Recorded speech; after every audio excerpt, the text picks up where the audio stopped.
If you are new to our channel, don't forget to hit that subscribe button. So we've been enjoying the hour here with our in-studio guests this morning. We have Mike Nowak and Peggy Malecki. They're from the Mike Nowak Show with Peggy Malecki. And I got to tell you something. You guys have plugged our show more than we do on our own show, okay?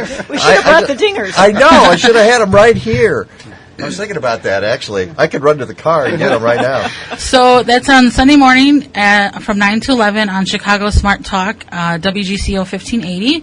And just a little... 1590. WCGO 1590. And you can listen to them at MikeNovak.net live. You can find them on the Simple Radio app and the TuneIn app by searching WGCO 1590. And what we find is, and you guys might know this too, that once you do this a while, there's all kinds of different apps that pick you up that you'd never heard of.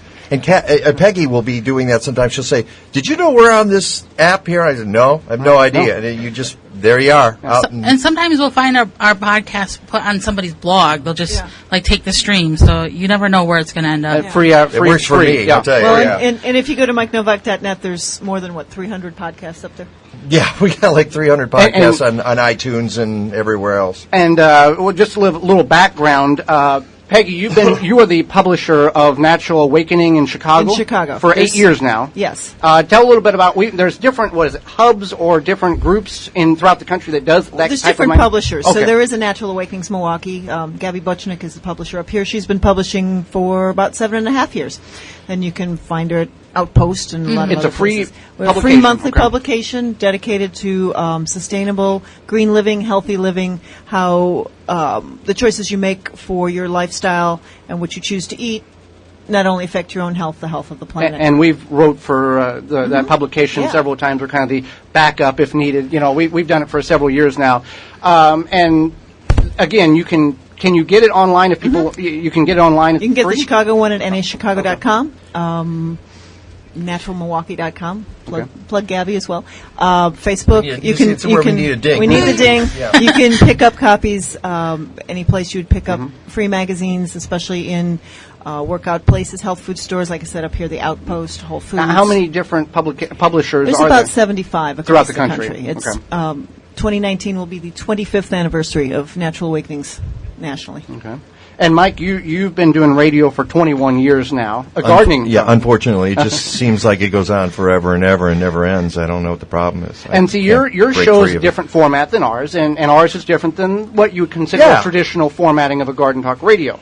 A lot of in the country is, a hour show with a half hour worth of content. Please call in, waiting for you to call in. You guys bring guests in. We gave up on that. And was that a format that you used to do? Well, I've always taken calls. I mean, back in the day, I was at WGN, and that's part of the staple of doing a talk show is calls. But over the years, I've discovered that I like talking to people who are smart, like you guys. Bring them in and ask them questions. And I'll take phone calls, but I always considered myself an amateur when it comes to growing things. But I know enough to ask good questions, and that's the way I kind of look at it. So I want folks in, and I want to dig into it a little bit. I was once at this conference, and some guy came up to me and he goes, "Hey, do you have the 90-second rule?" And I went, "What? What's the 90-second rule?" "Oh, I can answer any question in 90 seconds. And I thought, good for you. I'm not sure that anybody's going to learn anything in 90 seconds. Because you're pushing it so much. Yeah, because you need sometimes to expand on it and say, like you were talking the calcium and the watering. Why is it about water, and what does it have to do about calcium, and what about the leaf removal and so forth? It's sometimes complex, and you need to get into the weeds just a little bit, no pun intended. Right. And so I don't want to do it that fast. I want to take my time. And sometimes the good question, the best question of the day, doesn't come until 20 minutes into the interview.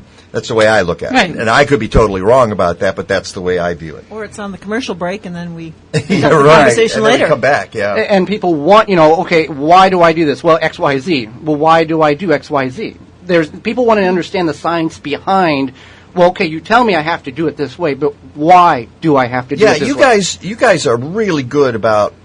You're good about all of it. Let me tell you, I'm very impressed by what you do here. Well, thank you. And I look at it, and I try not to do so much the how, because I can tell you how to plant a petunia, sure. Why? is the question I want to get to. Why are you doing this, and what are you doing with your soil, and how are you leaving your little plot of earth in better shape than you found it?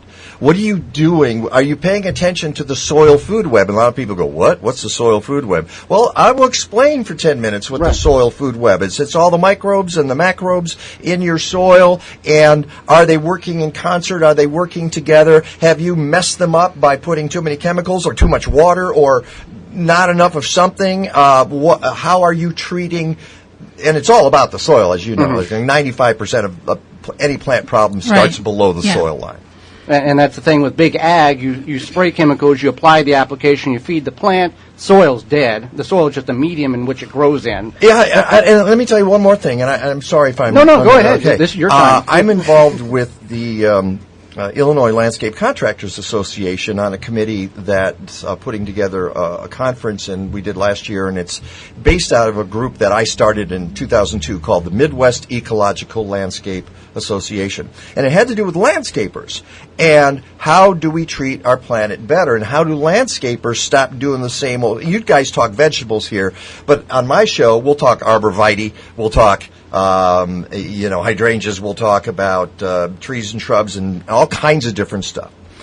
And the one of the things I've discovered with the ILCA, and it's... I'm not talking out of school here.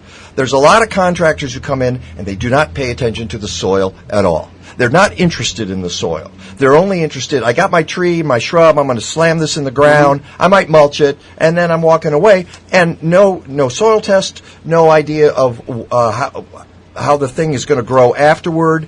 It's not a good way to do business. And look, I'm not slamming anybody in the contracting industry. I'm saying they will admit they don't pay enough attention to the soil. Because it's the next job. It's the next job. The check. That's right. You got to move on. Well, it's like lawnmowers. Yeah. It's like the lawn care company. If it's pouring rain, they're going to still come out and cut because they're on their schedule, not nature's. Right. And that's when you do it on your own. You get to do it to nature's schedule, not some schedule that's in a book somewhere in an office. Cut, blow, and go is what these landscapers do, and they move on. They take everything and done. Yeah. Well, let's talk about your dead neighbor's backyard and you're planting tomatoes.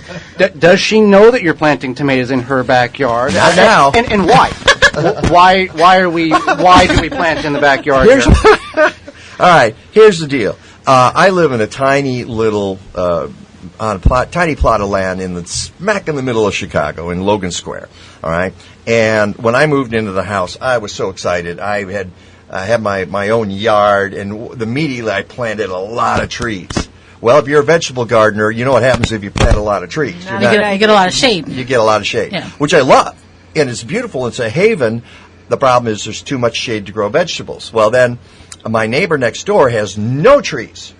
And full sun, and she died last year.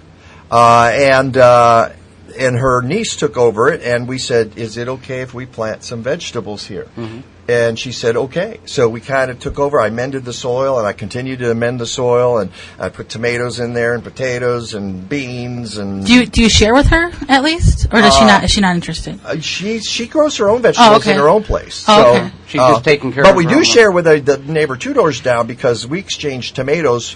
Her family has a farm in Michigan, and I got the most amazing peaches last year because we gave them tomatoes. Well, I love that. That was awesome. So I grow there because it's got sun. Here's the problem. I didn't know how many years I was going to be able to do this, so I committed a cardinal sin of tomato growing is I put the tomatoes this year in the same place I did last year. Now, if you research it, you will realize that you can get away with it to some degree. You know, they always say, never, ever do this. Okay, I'm going to practice heresy here and say you can get away with it, but it's not a great idea. Right. Okay, you should probably rotate. And the reason why you put them in the same, because it did well last year and the sun was right where you needed to be? Well, it was last year. I put them in not knowing that I was going to be back, so I didn't care where I put them. You just dumped them. And then this year I went, we're back. And the only place I can put them is right there. Yeah, she's still dead. Yeah.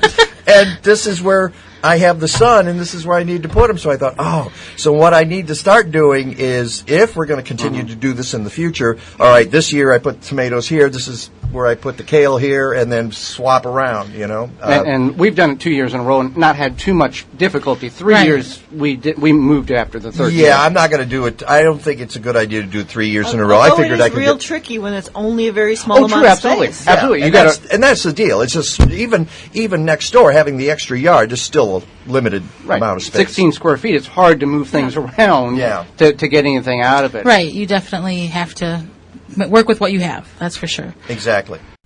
Thank you for checking out the Wisconsin Vegetable Gardener radio show. For more, go to the WisconsinVegetableGardener.com for full-length in-studio video and podcast replay of Season 1.